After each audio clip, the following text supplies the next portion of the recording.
1. 우리나라의 민주정치. 두 번째 주제, 국가의 일을 맡아 하는 기관들. 네, 우리 지난 시간에 국회하고 법원에 대해서 살펴봤죠. 그러면 이제 오늘은 당연히 마지막 정부에 대해서 살펴볼 차례입니다. 자, 오늘은 정부가 하는 일을 알아볼 거고요. 그리고 이렇게 국회, 법원, 정부, 국가의 일을 나누어서 맡아 하는 까닭을 알아보도록 하겠습니다. 자, 그럼 정부를 살펴볼게요. 자, 정부는요, 법에 따라서 국가 살림을 하는 곳입니다.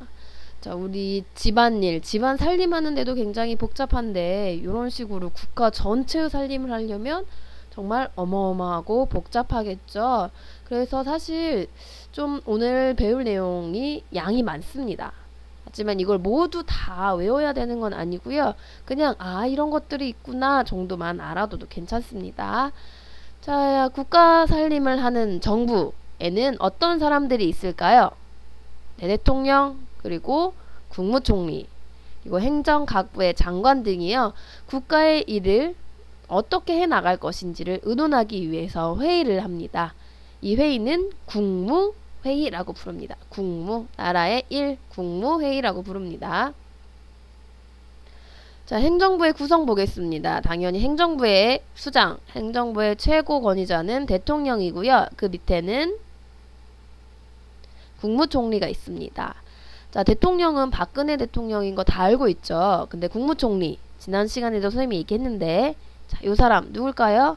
네, 지금 우리나라 국무총리는 황교안 씨예요. 그리고 그 밑에는요, 행정각부들이 자리 잡고 있습니다. 자, 그럼 대통령부터 살펴보겠습니다. 자, 대통령은 정부의 최고 책임자이면서 우리나라를 대표합니다. 국민이 직접 선거에 참여해서 뽑고 있죠. 그리고 우리나라는 대통령을 몇 년 동안 할 수 있다? 네, 5년입니다. 5년 동안 일을 하고요. 5년에 한 번씩 새로운 대통령을 뽑습니다. 자, 대통령 밑에는 국무총리가 있는데요. 국무총리는 대통령을 도와 여러 가지 일을 하는 역할이 있습니다.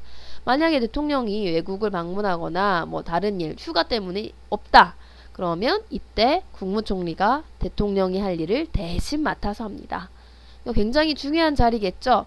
근데 국무총리는 어떻게 뽑을까요? 선거를 통해 뽑을까요? 네, 아닙니다. 국무총리는요, 대통령을 도와가는 역할이기 때문에 대통령이 직접 임명을 합니다. 그리고 임명을 하면은 후보자에 올라서 지난 시간에 우리 국회에서 하는 일 배웠죠.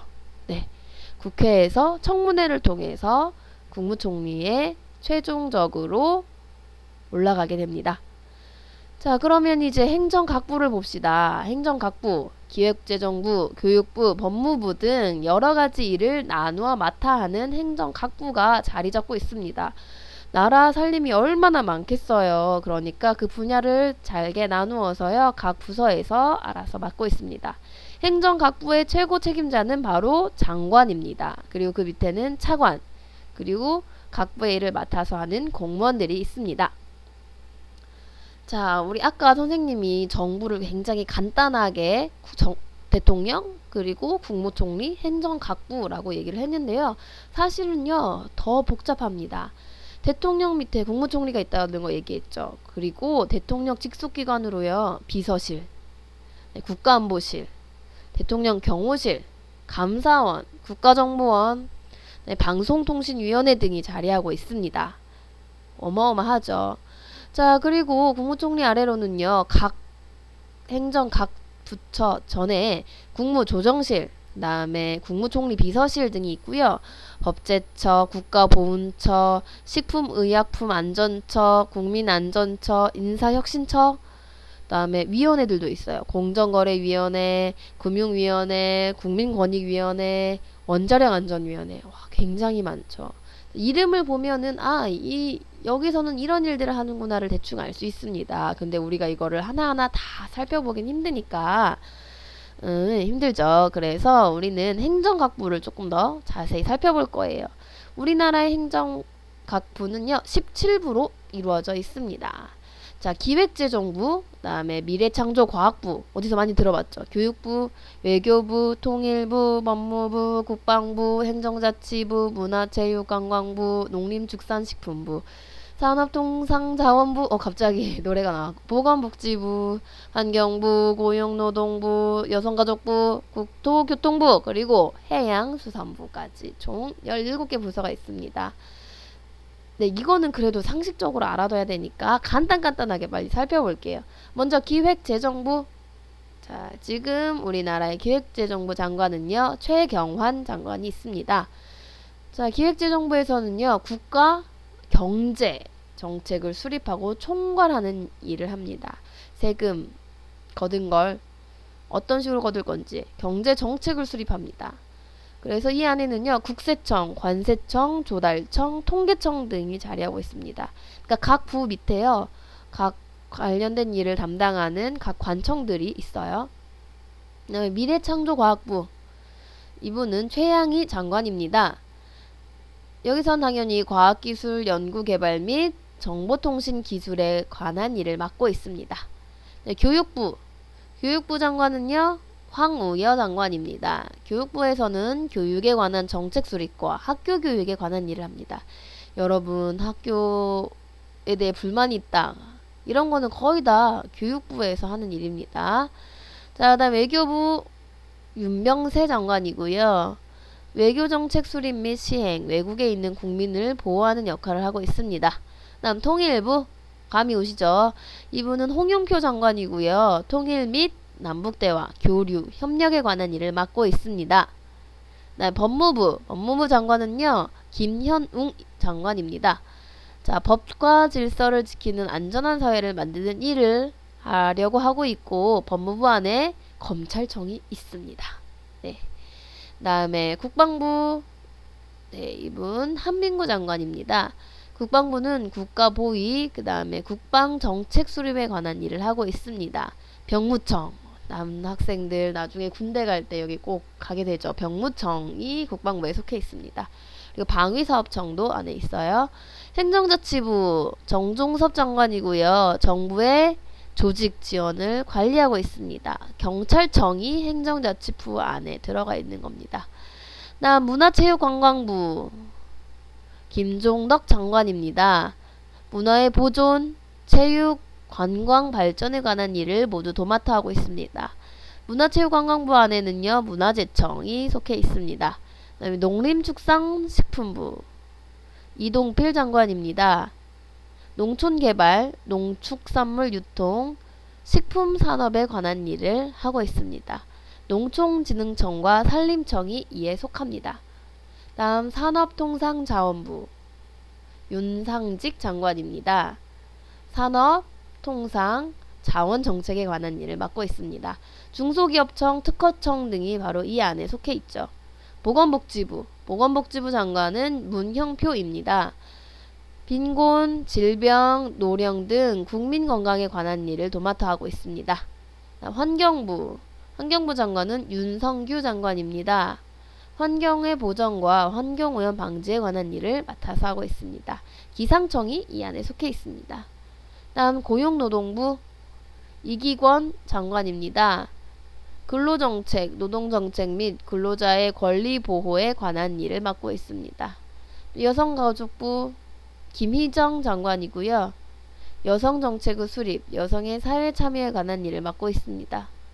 국토교통부 유일호 장관입니다. 국토종합계획 수립 및 조정, 그 다음에 육운, 철도, 항공사무에 관련된 일을 하고 있습니다. 행정중심복합도시건설청, 새만금개발청 등이 이에 속합니다. 이 단어를 조금 어려운 단어가 나왔죠. 육운은요, 육지, 그 다음에 운, 항만 등을 통해서요, 이 바다와 그 다음 강, 그 다음에 땅 위를 왔다 갔다 하는 그런 걸 의미합니다. 거기서 물건들을 운반하는 것들을 의미해요. 어머나, 선생님 컴퓨터가 요러네. 시간이 없으니까 NG가 났지만 그냥 넘어갈게요. 자, 해양수산부 장관은 유기준 장관입니다. 해양의 개발, 이용 및 보존 정책에 관한 일을 맡고 있습니다. 해양경찰청 많이 들어봤죠? 이 해양수산부에 속해 있는 기관입니다. 아, 힘들다. 그쵸? 굉장히 많은 부서들이 엄청나게 많은 일들을 하고 있었죠. 자, 그럼 여기서 미션 나갑니다. 자, 오늘의 미션은요, 선생님이 수업 시간에 미션 확인합니다. 그러면 자, 머리 위로 하트를 그리며 사랑합니다. 이렇게 하면서 미션을 확인하도록 하겠습니다. 안 하는 사람은 동영상을 안 본 걸로 할 거니까 꼭 하시기 바랍니다. 자, 그럼 계속해서 나가겠습니다. 정부가 하는 일은요, 쭉 살펴봤고 이제 국가의 일을 나누어 맡아 하는 까닭을 살펴보겠습니다. 자, 삼권 분립의 의미부터 살펴보죠. 우리나라는요, 법을 만드는 일, 어디서 하죠? 법 만드는 일, 네, 국회. 법에 따라 국가 살림을 하는 일, 어디서? 방금 한 거, 정부. 다음에 법에 따라 재판을 하는 일을 나누어 맡아 하고 있는데요. 이것을 삼권 분립이라고 합니다. 세 개의 권한을 나누어서 한다. 삼권 분립이라고 합니다. 자, 국회는 국가를 다스리는 법을 만들죠. 그리고 정부의 예산과 지출을 감독합니다. 법원은 법에 따라 재판을 하고 국회나 정부의 간섭을 받지 않습니다. 정부는요, 법에 따라서 국가 살림을 하고 있습니다. 자, 이렇게 세 가지로 나누는데요. 자, 국회를 다른 말로 뭐라고 부른다고 했지? 법을 만드니까 입법부, 그쵸? 법원은 사법부. 그럼 정부는 뭐라고 부를까요? 행정부입니다. 이렇게 해서 세 개의 권한을 나누어서 맡는다. 이게 바로 삼권 분립의 의미입니다. 그럼 왜 이렇게 할까요?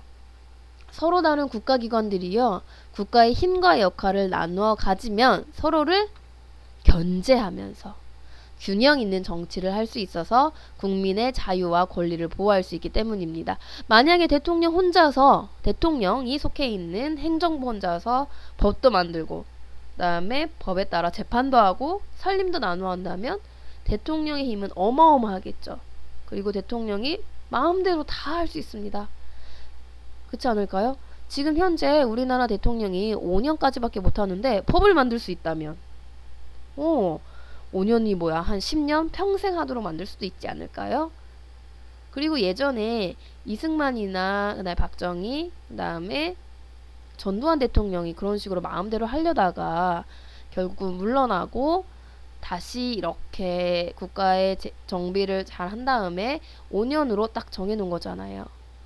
그런 식으로요, 어느 한 부서가 힘을 갖는 것을 막기 위해서 삼권 분립을 하게 된 겁니다. 자, 이제 그러면 미션 두 번째 나갑니다. 당연히 뭐가 나갈 것 같아요? 네, 쭉 숨가쁘게 정부가 하는 일과 삼권 분립의 필요성을 알아봤는데요. 질문거리가 아마 많을 겁니다. 선생님이 시간이 너무 많이 걸리니까 간단하게 하느라고 설명도 안 하고 넘어간 것도 있거든요. 근데 바로 그걸 질문으로 만들기보다 먼저 내가 스스로 인터넷이나 책을 통해서 알아보려고 하고, 그래도 모르겠는 건 질문으로 꼭 만들어 오세요. 질문은 몇 가지? 네, 3가지 이상 꼭 찾아오시기 바랍니다. 그럼 다음 시간에 만나요. 안녕.